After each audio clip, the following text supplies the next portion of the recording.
International. Balita sa international.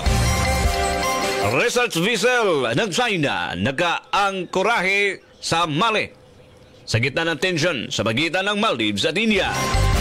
Alas sa kompletong detalye mga katropa dawaton na to ang balita gikan ng katropang Micaela Albalmes Romero.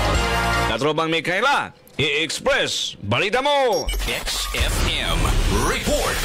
Sa gitna ng tumitinding tensyon sa pagitan ng India at Maldives, isang Chinese research vessel na may pangalang Xiangyang Hong 03 ay kasalukuyang nakaangkorahe sa Mali. Ang 4,300 tulinadang barko ay patungo sa mahalagang bahagi ng Indian Ocean region kung saan imamapa nito ang sahig ng karagatan. Ang mga opisyal ng Indian Navy ay paulit-ulit nang tumututol sa pagkakaroon ng mga sasakyang pandagat ng China sa napakahalagang bahagi ng karagatan kung saan ang sasakyang dagat ng China ay may reputasyon na lumalabag sa maritime borders para makapagpangalap ng mahalagang datos. Ang Xiangyang Hong 03 ay pagmamay-ari ng Research Institute na direktang nag-uulat sa China Natural Resource Ministry. Ang civilian ship ay 3 linggo nang nagsisiyasat sa karagatan sa labas ng exclusive zone ng Maldives, India at Sri Lanka. Ayon sa Chinese Foreign Ministry, ang barko ay eksklusibong pangkapayapaan ang layunin at makabinipisyo ang siyensya. Para sa kumpletong proteksyon ng pamilya, gumamit ng Santon Plus Gold Santon Vitamin C at Santon Plus Coffee Mix. Para sa nagkakaisang Pilipino para sa Pilipinas, ako si Micaela Albalmes Romero, XFM News. XFM